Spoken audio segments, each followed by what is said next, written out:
North Vietnam, 1972. American B-52s dropped 20,000 tons of bombs in just 11 days. When the B-52 part crashed into the lake, apparently it just, it fell out of the sky. One of those planes is still resting in this lake, tucked away in a Hanoi neighborhood. Chuck Searcy fought in Vietnam as a U.S. soldier and returned in 1992.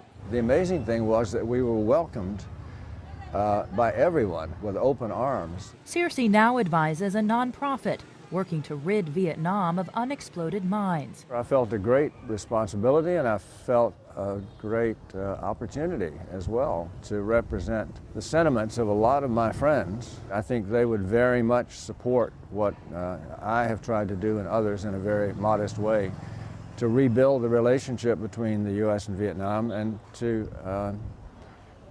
to recognize that we never should have been enemies. For the Confucianist Vietnamese, restoring harmony is a deeply held value.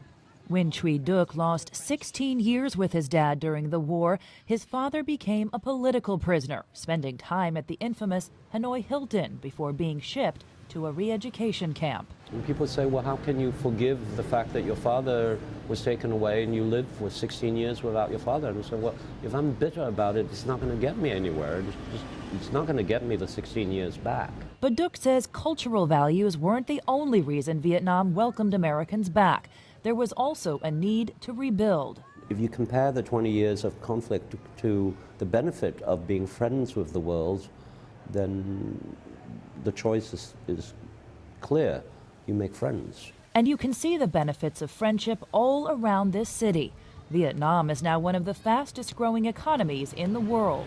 Hanoi has bridged the divide between old enemies before. It was here in 1995 that the American diplomatic mission was established, the first in Vietnam in nearly 20 years. And 5 years later, U.S. President Bill Clinton arrived with a message for the Vietnamese people.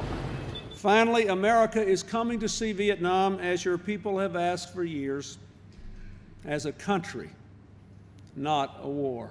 Chuck Searcy says the American soul-searching that occurred after the Vietnam War holds a lesson for Pyongyang. Their North Korean friends could learn a lot from Vietnam about how to maintain their integrity, their sovereignty, and their independence at the same time that they accept